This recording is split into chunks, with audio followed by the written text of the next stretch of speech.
सभी परिजनों को मेरा प्रणाम। आशा करती हूँ मेरी सभी परिजन स्वस्थ व प्रसन्न होंगे। आज मैं आपके सामने परम पूज्य गुरुदेव पंडित श्री राम शर्मा आचार्य जी के प्रवचन सुनाने जा रही हूँ, जिसका शीर्षक है गायत्री महामंत्र की सामर्थ्य। चलिए सुनते हैं। गायत्री मंत्र हमारे साथ साथ ओम भूर्भुवः स्वः तत्सवितुर्वरेण्यं भर्गो देवस्य धीमहि धियो यो नः प्रचोदयात्। देवियों भाइयों, नन्हा सा बीज विकसित होने के बाद बन जाता है विशाल वृक्ष।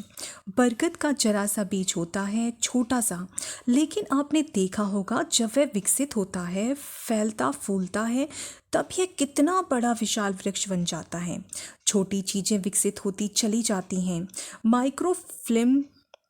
माइक्रोफिल्म्स एक छोटी सी डिब्बी में होता है और कितनी बड़ी बड़ी पुस्तकों ग्रंथों का सारा हवाला एक छोटी सी फिल्म में भरा होता है।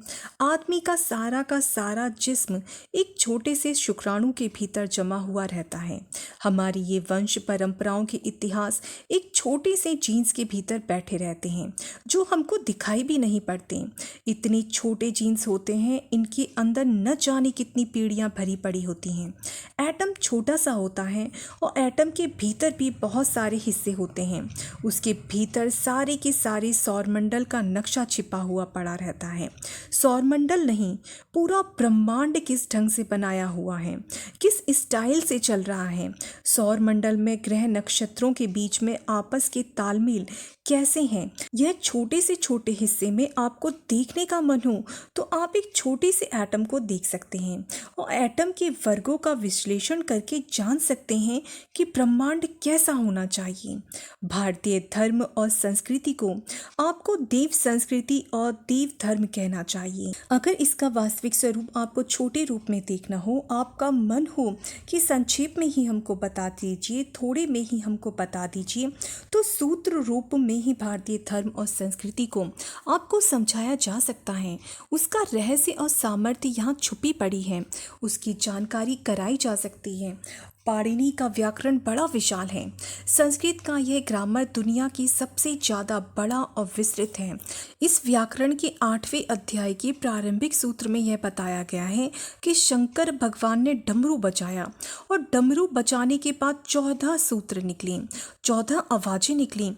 बस इन्हीं 14 आवाज़ों की व्याख्या करते हुए ऋषियों ने, पाणिनि ने और दूसरे शास्त्रकारों ने यह व्याकरण शास्त्र, भाषा शास्त्र, संस्कृत शास्त्र, निरुक्त और दूसरी चीज़ों को बनाकर रख दिया। 14 सूत्र थे। जब डमरू बजाया था तब उसमें से आवाज़ें निकली थीं। छोटी सी चीज़ थी वह, और उसका बहुत बड़ा विस्तार हो गया। मैं यह कह रहा था कि भारतीय संस्कृति वह संस्कृति है जिसे देव संस्कृति कहना चाहिए, जिसको ऋषि संस्कृति कहना चाहिए, जिसने केवल हिंदू समाज को नहीं, केवल हिंदू धर्म को नहीं, इस भारत भूमि के छोटे से जमीन के हिस्से को ही नहीं, सारे संसार को ज्ञान दिया, सारे संसार को विज्ञान दिया, सारे संसार को जानवर से भगवान बनाने तक के सारे रास्ते खोल करके साफ किए। इतनी बड़ी यह संस्कृति आखिर कहाँ से आती है? यह आती है गायत्री महामंत्र से। गायत्री मंत्र छोटा सा बीज मंत्र है, छोटा सा नन्हा सा बीज मंत्र है। इसी में से सारा का सारा विस्तार होता हुआ चला गया है। अगर आप बीज को समझ पाए तो अपने विस्तार को समझने में कोई कठिनाई आपको नहीं होनी चाहिए। गंगोत्री से गंगा जरा सी निकलती है, गंगोत्री से नहीं, गौमुख से। आप लोगों में से जो कोई भी गौमुख गए होंगे, मैं गौमुख गया हूँ और वहाँ देखा है जहाँ से पानी का बहाव निकलता है, फायर ब्रिगेड की धार की तरह से कैसे 6 फुट लंबा और 5-6 फुट चौड़ा इतना बड़ा सुराख है ग्लेशियर में। वहाँ से पानी की धार निकलती है, छोटी सी धार गौमुख से निकलती है और फैलते फैलते गंगा सागर में पहुँचते पहुँचते सहस्त्र धाराएं बन जाती हैं। गांव गांव में आप गंगा को देख सकते हैं, सब जगह देख सकते हैं। पटना में अगर आप जाएं तो लंबा वाला गंगा का चौड़ा वाला विस्तार देख सकते हैं। यहाँ से बिहार में सोनपुर आप जाएं तो गंगा का विस्तार आप देख सकते हैं। शुरुआत जहाँ से हुई थी छोटी सी हुई थी, लेकिन धीरे धीरे बढ़ते बढ़ते न जाने कहाँ जा पहुँची। और गायत्री मंत्र से निकलने वाली भारतीय संस्कृति न जाने फैलते फैलते कहाँ जा पहुँची है। इतना ज़्यादा विस्तार हो गया है, धर्म ग्रंथों के रूप में, उपासनाओं के रूप में, ज्ञान और विज्ञान के रूप में। ज्ञान का पक्ष गायत्री का कौन सा है? यह भारत के सारे फिलॉसफी और तत्व ज्ञान और ब्रह्म विज्ञान से जुड़ा हुआ है। यह उसका ज्ञान पक्ष है। ज्ञान पक्ष में क्या आता है? ज्ञान पक्ष में वेद आते हैं। वेद कैसे? आपको पुराणों की कथा शायद मालूम नहीं है। पुराणों की कथा है कि ब्रह्मा जी विष्णु की नाभि से निकले, कमल के फूल से पैदा हुए। ब्रह्मा जी बैठे हुए थे, विचार कर रहे थे कि अब हमें क्या करना चाहिए और हमने किस लिए जन्म लिया है। आकाश से आकाशवाणी होती है, आकाशवाणी से गायत्री मंत्र दिया जाता है, आकाशवाणी से संदेश आता है कि इस मंत्र की आपको उपासना करनी चाहिए, इससे आपको ज्ञान मिलेगा और विज्ञान मिलेगा। इसके आधार पर आपके जिम्मे जो 2 काम सौंपे गए हैं, उन दोनों कामों को आप पूरा करने में समर्थ हो सकेंगे। विज्ञान वाला भाग वह है जिसके आधार पर ब्रह्मा जी ने सारी सृष्टि को बनाया।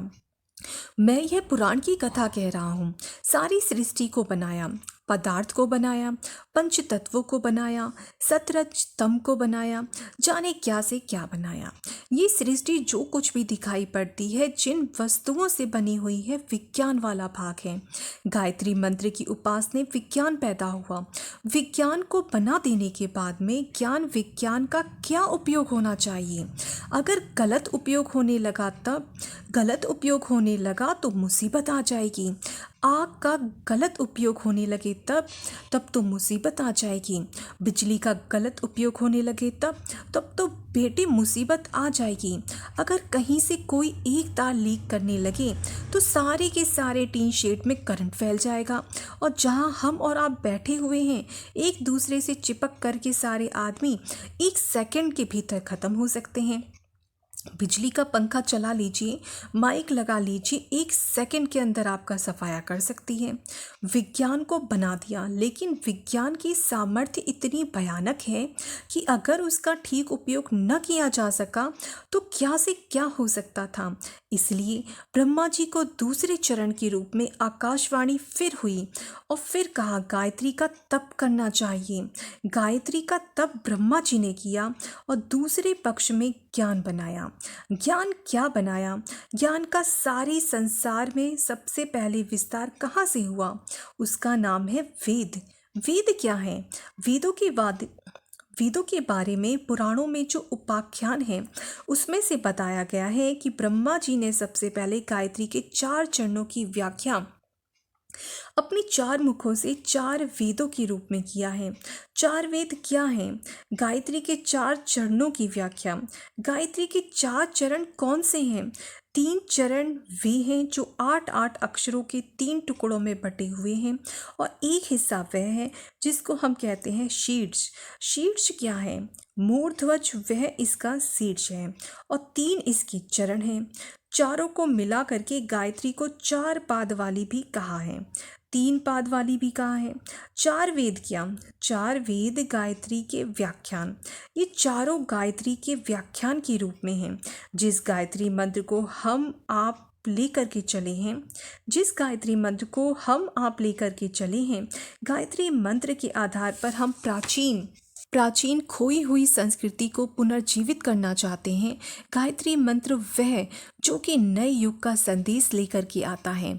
गायत्री मंत्र वह जो हमारी प्राचीन काल की सारी गरिमा को अपने गर्भ में छिपाए बैठा है। वह गायत्री मंत्र जिसकी हम और आप उपासना करते हैं और जिससे सारे विश्व को उपासना करने के लिए प्रभावित करना चाहते हैं, वह है गायत्री मंत्र। इस गायत्री मंत्र में दोनों ज्ञान और विज्ञान का सब कुछ बीज रूप में भरा हुआ पड़ा है। ज्ञान को हम क्या कह सकते हैं? ज्ञान तो इसमें इतना भरा हुआ पड़ा है कि आदमी को नर को नारायण तक पहुंचाने वाला, रास्ता खोलने वाला सूत्र है यह। और विज्ञान भी बहुत कुछ है। वेदों में विज्ञान है, आप वेदों को पढ़िए, सारा का सारा विज्ञान पक्ष है।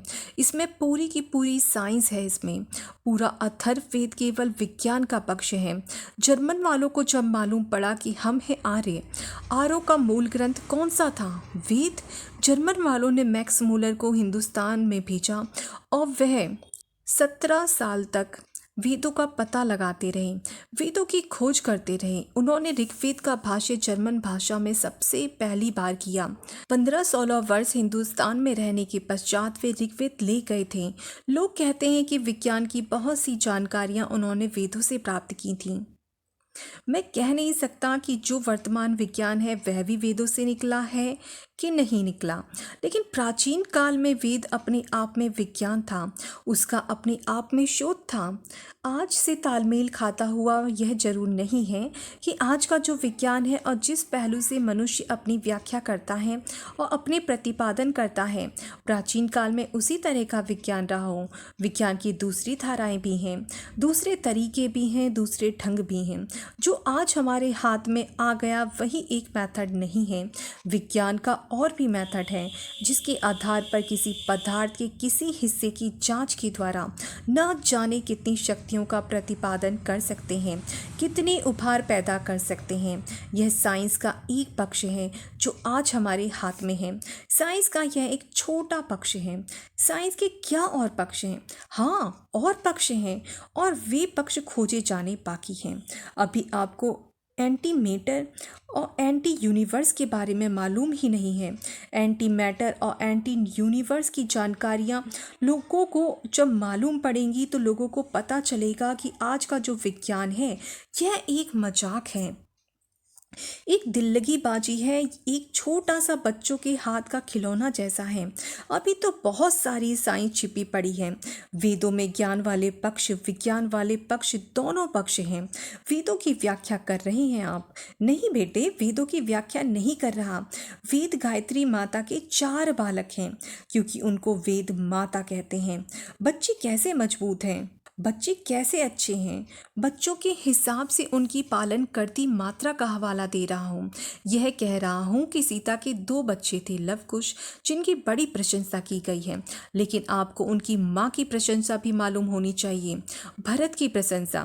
भरत अपने आप में बड़े शानदार आदमी थे, लेकिन आपको भरत की प्रशंसा मालूम होने से पहले उनकी माँ शकुंतला की गरिमा की भी जानकारी होनी चाहिए।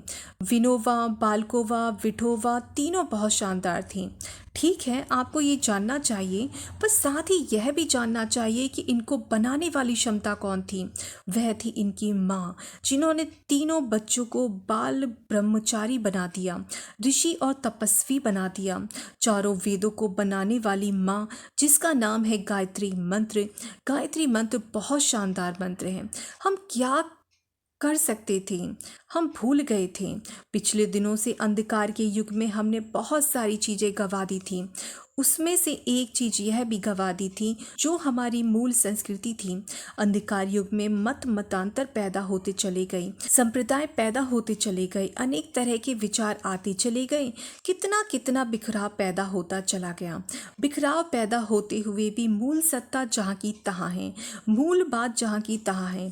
अगर हिंदू धर्म अर्थात विश्व धर्म, भारतीय संस्कृति अर्थात मानव संस्कृति के मूल का अध्ययन करना हो तो आपको वेदों के अंदर जाना होगा। वेदों की गहराई में उतर करके आपको गायत्री मंत्र में। आज के लिए इतना ही। ये प्रवचन काफ़ी बड़ा है और इसको 2-3 उसमें पूरा करना होगा, तो आगे की उसमें हम इसे पूरा करेंगे। और इन्हीं बातों के साथ मैं अपनी वाणी को विराम देती हूँ और परम पूज्य गुरुदेव और वंदनीय माता जी से प्रार्थना करती हूँ कि हे गुरुदेव और माता जी, हम सभी आपके बच्चे हैं, हमें वो सामर्थ्य प्रदान करें ताकि हम आपके कहे हुए एक एक शब्द के मर्म को समझ पाएँ।